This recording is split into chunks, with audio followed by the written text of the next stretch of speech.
The event we are analyzing is not a failure of law.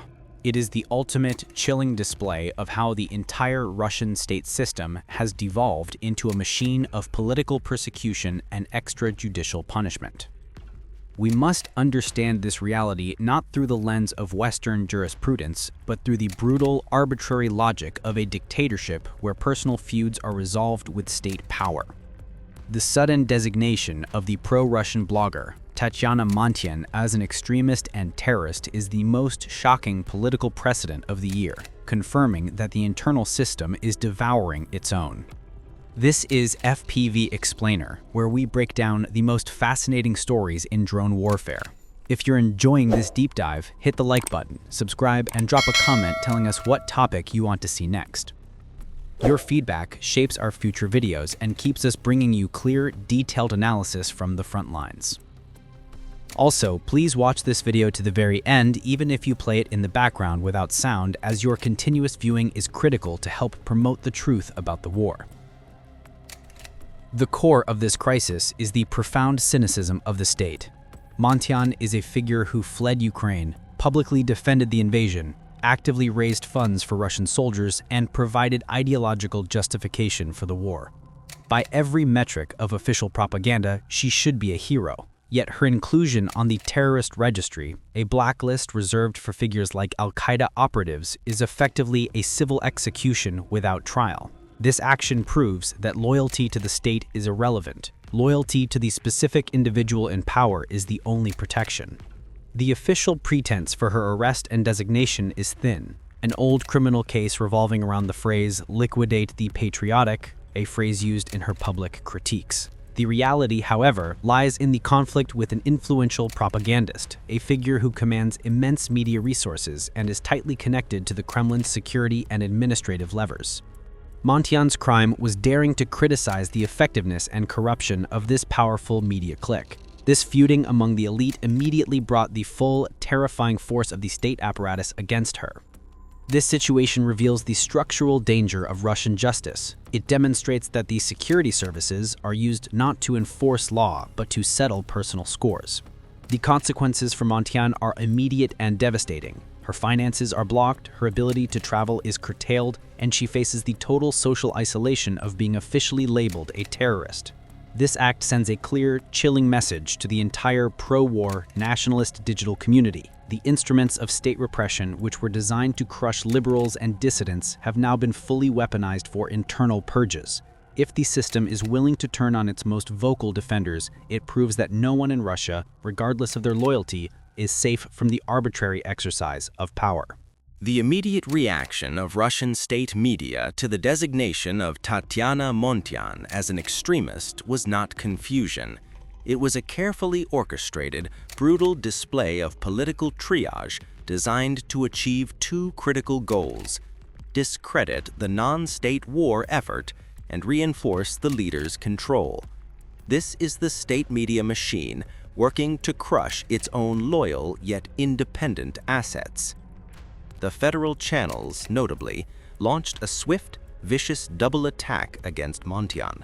She was not simply accused of extremism, she was painted as a wolf in sheep's clothing, a Ukrainian agent who had infiltrated the patriotic movement.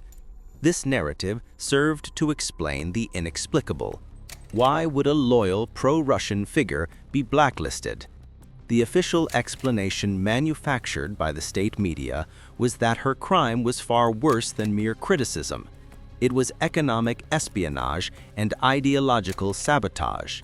They suggested she was an SBU agent who had used her platform to collect donations under the pretense of helping the front, only to steal the money and then publicly embarrass the state with her anti-establishment rants.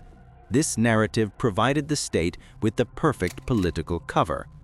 The true strategic meaning of this propaganda blitz lies in the Kremlin's desperate need to reassert total control over the war's finances and narrative. The organic volunteer movement and the independent Z-bloggers have become a major political liability. They operate outside the state budget. possess direct contacts with the front lines, and often expose the grotesque incompetence and corruption of the official military command. They represent a powerful parallel structure that the Kremlin cannot fully control, especially regarding the billions raised in donations. By publicly executing Montian, one of the most active and visible figures in the fundraising community, and framing her as a criminal who defrauded the public for the enemy's benefit, the state sends a chilling warning to every other volunteer group. Your independence is your treason. The objective is clear: sow distrust among donors and force the entire parallel logistics network back under the rigid, corrupt, and state-controlled apparatus, guaranteeing that all war financing is centralized and accountable only to the Kremlin. This move demonstrates that the state's priority is not military victory, but the absolute suppression of any independent power base, even one that is fiercely patriotic. The inclusion of a figure like Tatiana Montian on the official terrorist registry sent a profound destabilizing shockwave through the entire patriotic and military Z community. This incident was not merely a political maneuver. It was a watershed moment that shattered their illusion of untouchability and confirmed their worst fears about the nature of the Russian state. For the first time, these hyper-loyalists realized the instruments of repression could be turned against them. The core reason for the panic within the Z community was the immediate recognition of a paradigm shift in state violence. For years, the militarist bloggers and propagandists operated under the comforting, unspoken agreement that the state's tools, the extremists' lists, the fabricated criminal charges, were reserved exclusively for their political enemies, liberals, Navalny supporters, and dissidents. They actively cheered and participated in the repression of the opposition. Now they saw their own kind, a high-profile, highly active volunteer, being targeted with the same methods. Their confidence in their own brotherhood of patriots collapsed because the system proved it had no loyalty. The conclusion drawn by the Z bloggers themselves was devastating and immediate. The tools of repression are no longer ideological, they are political. The blacklists have ceased being a weapon against enemies of the state and have become a weapon for internal score settling and personal vendettas orchestrated by those with direct administrative access. As one Z channel openly lamented, the incident proved that now the instruments that were previously used against outsiders are being used for internal vendettas, signaling a terrifying return to the purges of the past. They recognize that the issue is not Montian's guilt, but the fact that a rival, the influential media figure who pushed the complaint, used the state apparatus to carry out a personal civil execution. This realization creates an immediate operational crisis for the entire non-state war effort. The volunteer and fundraising community, which has built a parallel logistical structure outside of the corrupt Ministry of Defense, is now forced to operate under the absolute threat of criminal prosecution. This structure, which the state actually needs to continue the war, is being deliberately strangled by fear. The Z bloggers realize that anyone who becomes too visible, too successful, or too critical of the official chain of command is a target. This creates an atmosphere of deep political mistrust that accelerates the disintegration of the entire war support apparatus. Loyalty to the idea of Greater Russia is now meaningless. Loyalty to the individual with the button in the instance, the power to file a charge and get an arrest warrant, is all that matters.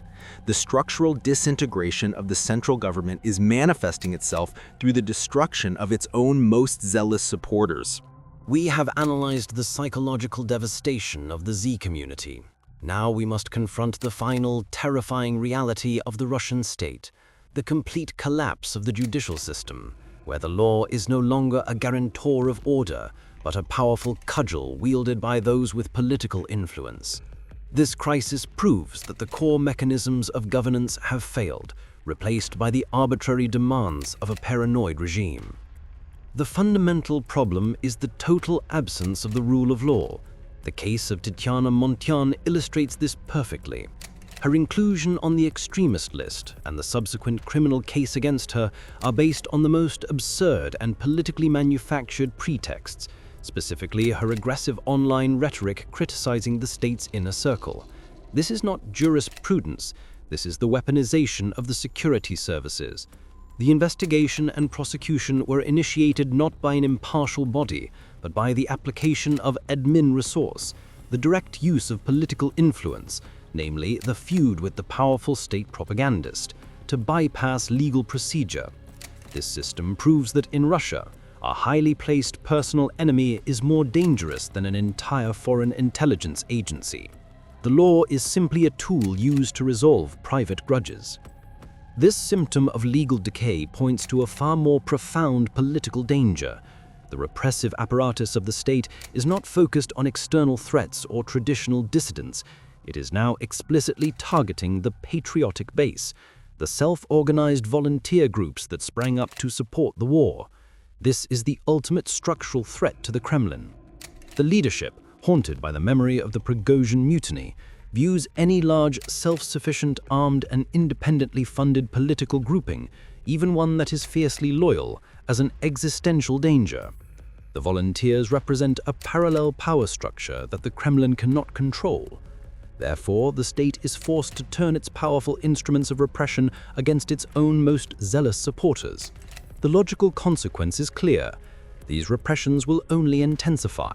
Having effectively neutralized the small, politically weak liberal opposition years ago, the system is now compelled to eliminate the next more dangerous threat, the large, well-organized, and ideologically committed military patriotic movement.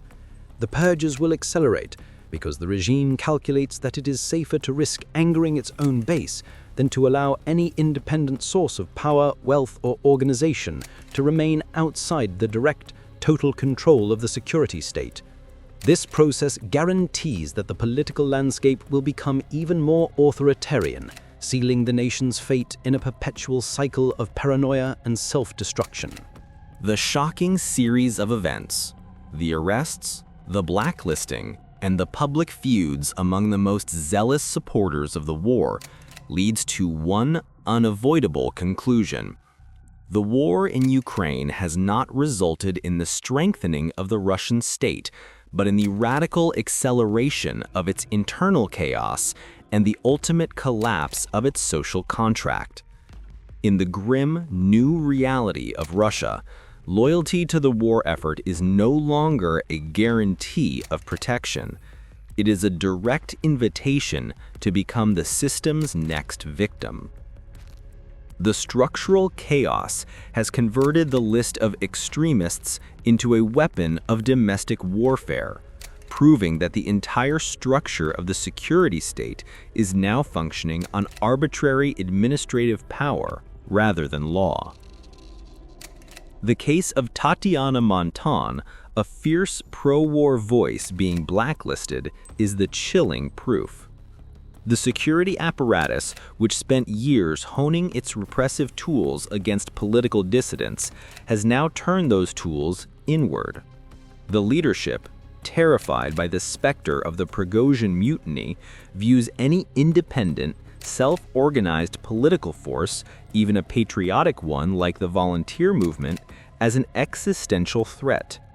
The state's priority has shifted from defeating Ukraine to eliminating its own internal competition.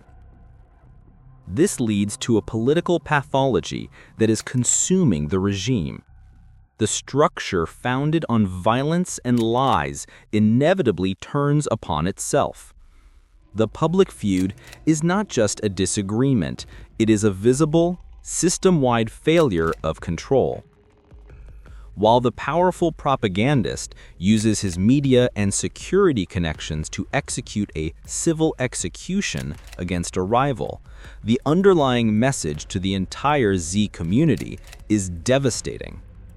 Your personal sacrifice, your fundraising efforts, and your support of the regime are meaningless. You are expendable. This reality accelerates the moral decay as the system creates a profound moral vacuum. The volunteers who risk their lives are being prosecuted, while the true criminals, the corrupt officers who steal from the dead, are granted immunity by the same state. The ultimate tragedy is that this internal conflict is actively accelerating the disintegration of the state. While the various Z factions engage in their bitter, personal infighting, publicly exposing each other's corruption and fighting over influence, they're doing immense damage to the regime's already fragile legitimacy. This internal strife confirms to the broader Russian population that the elites are fundamentally self-serving and that the war is being run by a corrupt, incompetent elite that prioritizes settling old scores over achieving military victory. The chaos and division among the loyalists are not a sideshow. They are the final, fatal stages of an unraveling political system.